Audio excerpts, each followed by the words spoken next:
हाय दोस्तों, आज हम पढ़ेंगे पृष्ठ रसायन कक्षा 12 के 5 चैप्टर से।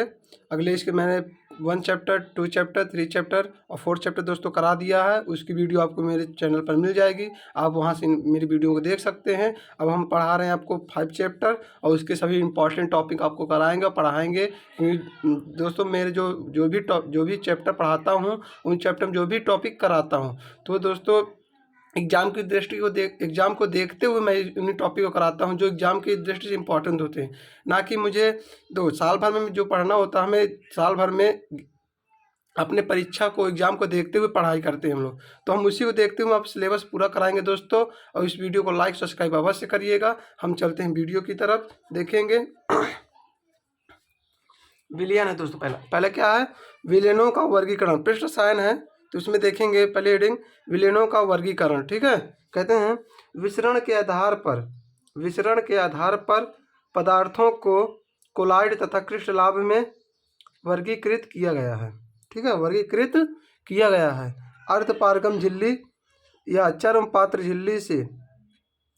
झिल्ली से विस्तृत होने वाले पदार्थ को क्रिस्टलाभ कहते हैं। जो पदार्थ ये अर्धपारगम झिल्ली से या जो है चर्मपत्र झिल्ली से विस्तृत हो जाते हैं, उन्हें क्या दोस्तों कहते हैं, क्रिस्टलाभ कहते हैं। जिस प्रकार हम देखते हैं चाय की छन्नी होती है, उसी प्रकार ये समझ लीजिए कि कोई अर्धपारगम झिल्ली होती है और चर्मपत्र झिल्ली होती है। ठीक है, जिससे हमारा क्या होता है, कोई पदार्थ विस्तृत हो जाती है तो क्या कहलाती है, क्रिस्टलाभ कहलाती है। ठीक है, जैसे उदाहरण देख लेते हैं, ग्लूकोज हो गया, नमक हो गया। ठीक है, इसके उदाहरण। और जो पदार्थ जो विस्तृत नहीं होते, मतलब जो पदार्थ इन अर्धपारगम झिल्ली से चर्मपत्र झिल्ली से विस्तृत नहीं होते हैं, वो क्या कहलाते हैं, जो विस्तृत नहीं होते हैं वो क्या कहलाते हैं, कोलाइडी कहलाते हैं। क्या कहलाते हैं दोस्तों, कोलाइडी कहलाते हैं। देख सकते हैं जैसे गोंद हो गया और स्टार्च हो गया, गोंद और स्टार्च हो गया। ठीक है, अगला देखेंगे आगे, कोलाइडी विलयन किसे कहते हैं। ठीक है दोस्तों, ये भी पढ़ेंगे हम। वह विलयन जिसमें उपस्थित कणों तथा अणुओं के आकार पर निर्भर करता है, कोलाइडी विलयन कहते हैं या कहलाते हैं। ठीक है, कहते वह विलयन जो पदार्थ में उपस्थित कणों या अणुओं पर निर्भर करता है। इस प्रकार हम इसे पढ़ सकते हैं कि वह विलयन जिसमें उपस्थित पदार्थ कणों तथा अणुओं के आकार पर निर्भर करता है, वो क्या कहलाता है, वो कहलाता है कोलाइडी विलयन। ठीक है दोस्तों, कि कण कितना एंगस्ट्रॉन छोटा होगा, कितना एंगस्ट्रॉन बड़ा होगा, ये होता है। ठीक है, तो हम आगे एंगस्ट्रॉन समझ लेते हैं क्या होते हैं।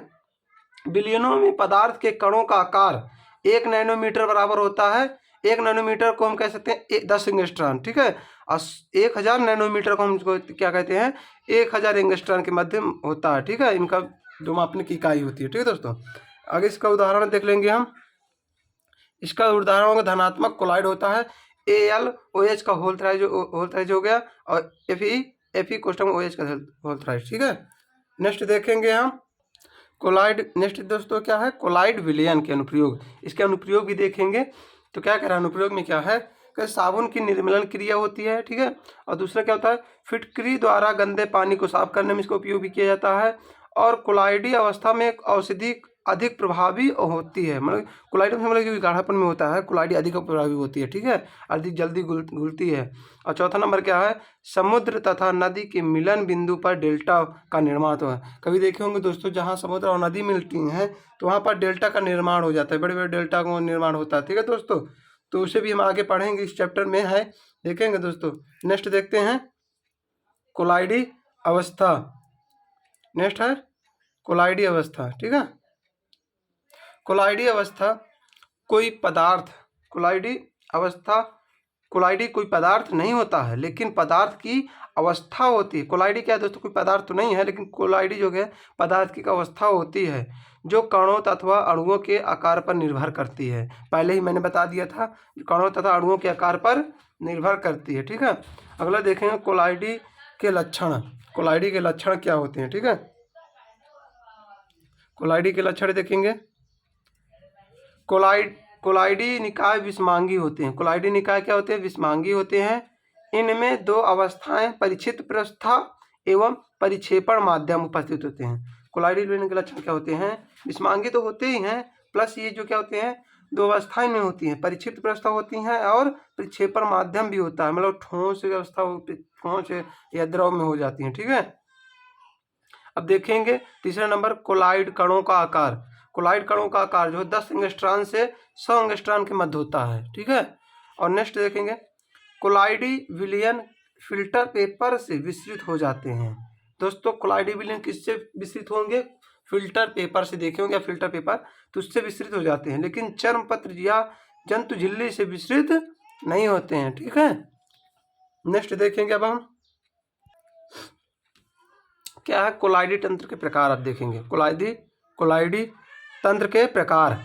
द्रव स्नेही साल क्या है? द्रव स्नेही साल उचित विलायक के साथ पदार्थ को मिलाने अथवा गर्म करने पर सुगमता से प्राप्त होने वाले कोलाइडी तंत्र को द्रव स्नेही कोलाइडी कहते हैं, या उत्क्रमणीय साल भी कहते हैं इसे दोस्तों। ठीक है, फिर से एक बार हम इसे देख लेंगे।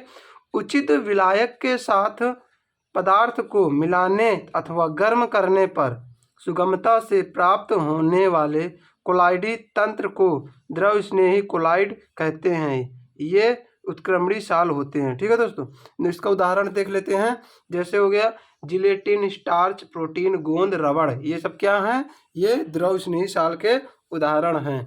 ठीक है, नेक्स्ट देखेंगे द्रव विरोधी साल। द्रव विरोधी साल, द्रव विरोधी साल देखा, यदि परिक्षिप्त प्रवस्था एवं परिक्षेपण माध्यम के कणों, यदि परिक्षेपण माध्यम के कणों के मध्य कोई बंधुता नहीं होती है, मतलब कह रहा है यदि परिक्षिप्त प्रवस्था एवं परिक्षेपण माध्यम के मध्य किसी प्रकार की कोई बंधुता नहीं होती है, तो क्या कहलाते हैं? इस प्रकार के कोलाइड साल को द्रव स्नेही साल कहते हैं, द्रव विरोधी साल कहते हैं, द्रव विरोधी साल कहते हैं। ये साल कैसे होते हैं? अनुत्क्रमणीय होते हैं। फिर से एक बार समझ लेंगे इसे। यदि परिक्षिप्त प्रावस्था एवं परिक्षेपण माध्यम के कणों के मध्य कोई बंधुता नहीं होती है, इस प्रकार के कोलाइड साल को द्रव विरोधी साल कहते हैं, ये अनुत्क्रमणीय होते हैं। ठीक है दोस्तों, इसका उदाहरण देख लो। इसका उदाहरण देखते हैं, क्या है? गंधक। इसका उदाहरण क्या है? गंधक AH2S3 इंटू FeOH का होल थ्राइड। ठीक है, नेक्स्ट देखेंगे हाइडी-सूल्जे नियम। दोस्तों मस्ट इंपॉर्टेंट क्वेश्चन है हाइडी-सूल्जे नियम। ठीक है, हाइडी-सूल्जे नियम कहते हैं, हाइडी-सूल्जे नियम अनुसार, हाइडी-सूल्जे नियम के अनुसार विपरीत आयनों की संयोजकता के बढ़ने से कोलाइडी विलयन की स्कंदन क्षमता बढ़ती है, अतः कोलाइड विलयन के लिए इसकी स्कंदन क्षमता भी उतनी ही अधिक होगी। ठीक है, फिर से देखते हैं हाइडी-सूल्जे नियम के अनुसार विपरीत आयनों की संयोजकता, जो विपरीत आयनों की संयोजकता के बढ़ने से, विपरीत आयनों की अगर संयोजकता बढ़ती है तो क्या होगी? विलयन की स्कंदन क्षमता भी बढ़ती है, अतः कोलाइड विलयन के लिए इसकी स्कंदन क्षमता भी उतनी ही अधिक होगी। ठीक है दोस्तों, इसका उदाहरण देख लेंगे। धनावेशित साल FeOH का होल थ्राइड हो गया, और ऋणात्मक साल क्या होते हैं? H2AH2 और H3। ठीक है, अब अगला देखेंगे नेक्स्ट, स्कंदन मान या उरण मान। नेक्स्ट है स्कंदन मान या उरणन मान। ठीक है, किसी विद्युत अपघट्ट का वह न्यूनतम सांद्रण जो साल को स्कंदित करने के लिए आवश्यक होती है, स्कंदन या उरणन मान कहलाता है। ठीक है, फिर से देखते हैं, किसी विद्युत अपघट्ट का वह न्यूनतम सांद्रण, ठीक है, जो साल को स्कंदित करने के लिए आवश्यक होती है, उरणन या स्कंदन या उरणन मान कहलाती है। ठीक है, उरणन कहते हैं, स्कंदन कहते हैं। ठीक है दोस्तों, आगे देखेंगे नेक्स्ट, इसका सूत्र क्या, इसका देखेंगे स्कंदन मान समानुपाती 1 का स्कंदन क्षमता होता है। ठीक है, नेक्स्ट देखेंगे रक्षण क्षमता या स्वर्णांक संख्या। रक्षण क्षमता या स्वर्णांक संख्या देखेंगे। द्रव स्नेही कोलाइड के मिलीग्राम में वह मात्रा जो दिए गए स्वर्ण के कोलाइड विलयन 10 मिली में उपस्थित होने पर उसका 1 मिली 10% NaCl विलयन द्वारा स्कंदन होने से रक्षण करती है, स्वर्ण संख्या कहलाती है। अतः द्रव स्नेही कोलाइड को रक्षी कोलाइड कहते हैं। एक बार फिर से देख लेंगे इसे हम। द्रव स्नेही कोलाइड के मिलीग्राम में वह मात्रा जो दिए गए स्वर्ण के कोलाइड विलयन 10 मिली में उपस्थित होने पर उसका 1 मिली 10% NaCl विलयन द्वारा स्कंदन होने से रक्षण करती है, वह स्वर्ण संख्या कहलाती है। अतः द्रव स्नेही कोलाइड को रक्षी कोलाइड कहते हैं। ठीक है दोस्तों, देखेंगे यहाँ पास रक्षण समानुपाती होता है 1 का स्वर्ण संख्या। ठीक है दोस्तों, नेक्स्ट देखेंगे पायस। नेक्स्ट क्या है? पायस है, इसे अच्छे से पढ़ेंगे। पायस देखेंगे तो क्या कह रहा है? ऐसा कोलाइड तंत्र जिसमें एक द्रव की छोटी छोटी बूंदे दूसरे द्रव में परिक्षिप्त रहती हैं, पायस कहलाती हैं। मतलब एक छोटी बूंद है, इसमें दूसरी छोटी बूंद मिल गई, इसमें छोटी नेक्स्ट बूंद मिल गई। ठीक है, ये क्या कहलाती हैं? ये पायस कहलाता है। इसे देख लेंगे। साबुन, प्रोटीन, गोंद, ठीक है, गोंद, दूध, ये सब क्या है? ये पायस के उदाहरण है दोस्तों। ठीक है, नेक्स्ट देखेंगे टिंडल प्रभाव। नेक्स्ट क्या है? टिंडल प्रभाव। अंधेरे में रखे कोलाइडी विलयन में से जब तीव्र प्रकाश पुंज प्रवाहित करते हैं, इन किरणों का मार्ग नीले प्रकाश द्वारा दृश्यमान हो जाता है। ठीक है, टिंडल प्रभाव कहलाते हैं। मतलब कोई ये प्रकाश आ रहा है, यह पदार्थ है, जब इस प्रकाश को इसमें प्रवेश करेंगे तो इसमें क्या होगा दोस्तों? जो नीला कलर होगा उसका दृश्यमान हो जाएगा। ठीक है, क्या होगा? नीला दृश्यमान हो जाएगा, तो इसे हम क्या कहते हैं? टिंडल प्रभाव कहते हैं। ठीक है, अब क्या देखेंगे? इसे प्रभावित करने वाले कारक देखेंगे। इसको प्रभावित करने वाले कारक क्या? प्रभावित करने वाले कारक क्या है इसके? कहते हैं प्रकाश की तीव्रता। पहला नंबर क्या है? प्रकाश की तीव्रता। और दूसरा नंबर कणों का आकार। दूसरा क्या है? कणों का आकार। अब देखेंगे नेक्स्ट है विद्युत कण संचलन। विद्युत कण संचलन। विद्युत कण संचलन विद्युत क्षेत्र के प्रभाव में कोलाइडी कण विपरीत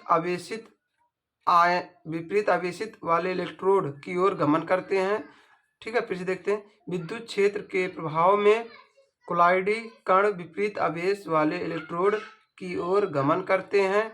विद्युत क्षेत्र के प्रभाव में कोलाइडी कणों का इस प्रकार इलेक्ट्रोड की ओर अभिगमन करना विद्युत कण संचलन कहलाता है। क्या कहलाता है? विद्युत कण संचलन कहलाता है दोस्तों। ठीक है, नेक्स्ट देखेंगे हम पेप्टिकरण क्या होता है। ताजे बने अवक्षेप को विद्युत अपघट्ट में मिलाकर कोलाइड विलयन में परिवर्तित करने के प्रक्रम को पेप्टिकरण कहते हैं दोस्तों। ठीक है, इसका आप इस प्रकार सूत्र देख सकते हैं। और 6 पेप्टिकरण प्राप्त कोलाइडी विलयन प्राप्त होता है। ठीक है दोस्तों, इसका सूत्र आप देख सकते हैं। अगला नेक्स्ट देखेंगे ब्राउनियन या ब्राउनी गति। ठीक है, पढ़ेंगे इसे हम अच्छे से। कोलाइड कणों की टेढ़ी मेढ़ी तीव्र गति को, फिर से देखें, कोलाइड कणों की टेढ़ी मेढ़ी तीव्र गति को ब्राउनी गति कहते हैं। ठीक है, कोलाइडी कणों पर गति करते हुए परिक्षेपण माध्यम के अणुओं, देखते हैं फिर से, कोलाइडी कणों की टेढ़ी मेढ़ी तीव्र गति को ब्राउनी गति कहते हैं। ठीक है दोस्तों, यहाँ तक समझ आएगा। कोलाइड कणों पर गति करते हुए परिक्षेपण माध्यम के अणुओं के असमान प्रहारों के कारण ब्राउनी गति उत्पन्न होती है। ब्राउनी गति के द्वारा कोलाइडी विलयन स्थायित्व प्राप्त करते हैं। इसके द्वारा अवोगाद्रो संख्या का मान ज्ञात किया जा सकता है। इसके द्वारा अवोगाद्रो संख्या का मान क्या किया जाता है? ज्ञात किया जा सकता है। ठीक है दोस्तों, नेक्स्ट देखते हैं हम। अब दोस्तों पढ़ेंगे डेल्टा, जिसमें मैंने इसके पहले बात की थी डेल्टा का निर्माण। ठीक है, तो हम डेल्टा का निर्माण देखेंगे, किस प्रकार डेल्टा का निर्माण होता है देखेंगे। समुद्र व नदी के मिलने के स्थान पर रेत तथा मिट्टी के विशाल भंडार एकत्रित हो जाते हैं। इसे डेल्टा कहा जाता है। ठीक है, क्या कहा जाता है? डेल्टा कहा जाता है। अब पढ़ेंगे डेल्टा निर्माण की क्रिया। डेल्टा किस प्रकार निर्माण होता है और किस तरीके से निर्माण होता है। ठीक है, इसको पढ़ेंगे हम। डेल्टा निर्माण की क्रिया।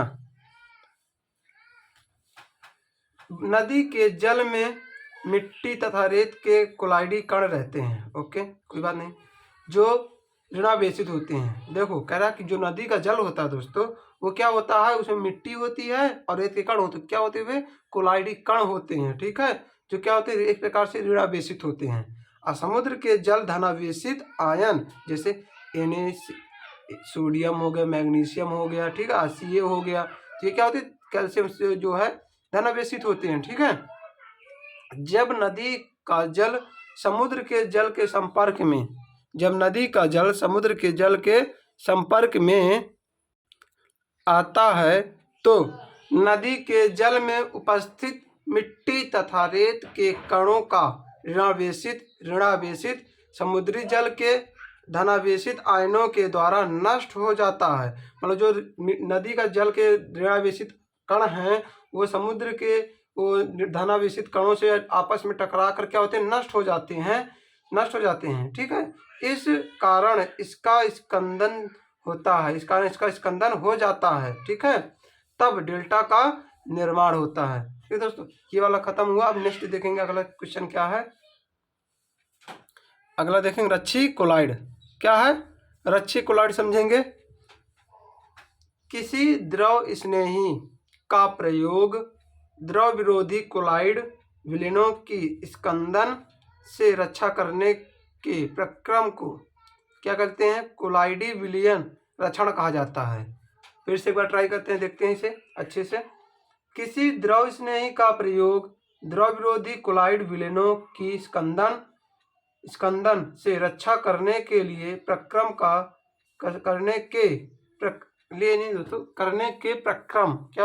करने के प्रक्रम को कोलाइड विलयन रक्षण कहा जाता है। ठीक, इस रक्षण के लिए प्रयुक्त द्रव स्नेही कोलाइड को रच्छी कोलाइड कहा जाता है। ठीक है दोस्तों, इसका उदाहरण देखेंगे। पहला हो गया गोल्ड साल और दूसरा हो गया जिलेटिन साल हो गया। ठीक है, नेक्स्ट देखेंगे भौतिक अधिशोषण। क्या है? भौतिक अधिशोषण।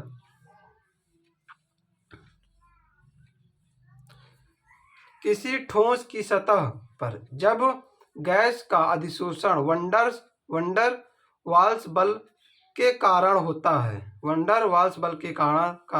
है, तो इसे भौतिक अधिशोषण कहते हैं। तो इसे क्या कहते हैं हम दोस्तों? भौतिक अधिशोषण कहते हैं। रासायनिक अधिशोषण क्या होता है? जब किसी ठोस की सतह पर गैस के अधिशोषण में रासायनिक बंध बनते हैं तो उसे रासायनिक अधिशोषण कहते हैं। तो इसे क्या कहते हैं दोस्तों? रासायनिक अधिशोषण कहते हैं। अब देखेंगे इनमें ताप का प्रभाव क्या होता है, ताप का प्रभाव देखेंगे। ठीक है दोस्तों,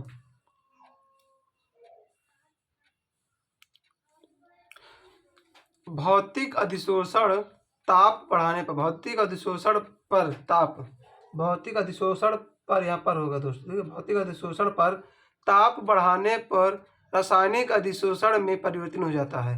अगर हम बहुत दोस्तों भौतिक अधिशोषण में क्या करेंगे, ताप बढ़ा देंगे तो क्या होगा, ताप बढ़ा दें तो रासायनिक अधिशोषण परिवर्तित हो जाएगा। क्या करेगा, रासायनिक अधिशोषण में बदल जाएगा, परिवर्तित हो जाएगा। ठीक है, अब नेक्स्ट देखेंगे। हाय दोस्तों, ठीक है, ठीक है दोस्तों, हम देखेंगे यहाँ पास क्या नेक्स्ट हमारा क्या है। देखो यहाँ पास एक चार्ट दिया है, तो चार्ट किस प्रकार से दोस्तों हम पढ़ना है, किस प्रकार में याद करना है। मैंने देखा है दोस्तों, आज तक जितने भी एग्जाम हुए हैं इंटर के, उसमें इसी चार्ट से एक दो क्वेश्चन पूछेगा अवश्य, जरूर मतलब कि पूछ ही लेगा, किसी न किसी तरीके से पूछेगा ही। ठीक है, पूछ लेगा कि धुआं कैसा साल है, धुआं किस प्रकार का परिक्षेपण माध्यम है, परिक्षिप्त अवस्था किस प्रकार का होता है, परिक्षेपण माध्यम क्या होता है, तो इस प्रकार पूछ लेता है। तो हमें सब पढ़ के सब एक एक देखेंगे कि ठोस साल क्या होता है, साल क्या होता है, एरोसाल क्या होता है, जेल क्या होता है। ठीक है दोस्तों, पढ़ेंगे। तो क्या ठोस साल क्या होता है, रंगीन एवं रत्न पत्थर होते हैं। ठीक है, और साल क्या होता है, दो ठोस साल क्या होता है, जिसका परिचित प्रस्ताव ठोस और परिक्षेपण माध्यम ठोस होता है, तो क्या कहलाते हैं, वो ठोस साल कहते हैं। इस उदाहरण देख लेंगे, तो रंगीन एवं रत्न पत्थर होते हैं। अगर साल पूछे साल क्या होता है, तो इसमें दोस्तों हम क्या कहेंगे, वह पदार्थ जो जिसकी परिचित प्रस्ताव ठोस और परिक्षेपण माध्यम द्रव होता है, तो क्या कहलाता है, साल कहलाता है। जिस प्रकार पेंट कोशिका तरल होता है, ठीक है, या कोशिका द्रव्य कह सकते हैं। अब एरोसाल क्या होता है, तो इस देखेंगे एरोसाल क्या होता है कि वह पदार्थ अपने भाषा से बनाएंगे दोस्तों, कोई दूसरी भाषा नहीं, अपने भाषा बनाकर आप लिख सकते हैं। ठीक है, वापस, क्योंकि इसमें सब कुछ दिया है। एरोसाल वह पदार्थ है जिसकी परिक्षिप्त प्रवस्था एवं परिक्षेपण माध्यम गैस होता है, तो क्या कहलाता है, एरोसॉल कहलाता है। एरोसॉल क्या होता है, धुआं हो गया, धूल हो गया। ये क्या है, उदाहरण है धुआं धूल। इसमें इस प्रकार पूछ लगे दोस्तों कि धुआं किस प्रकार का साल है या किस प्रकार का कोलाइडी निकाय है, तो आपको बताना पड़ेगा एरोसॉल कोलाइडी है। ये किस प्रकार के परिक्षेपण माध्यम क्या होता है, तो गैस होता है। और परिक्षिप्त प्रस्थम क्या होता है, ठोस होता है। ठीक है, तो आप इस प्रकार से इस चार्ट को पढ़ सकते हैं, देख लीजिए, बाकी आप पढ़ लीजिएगा। ठीक है दोस्तों, जय हिंद दोस्तों, आज का वीडियो यहीं तक।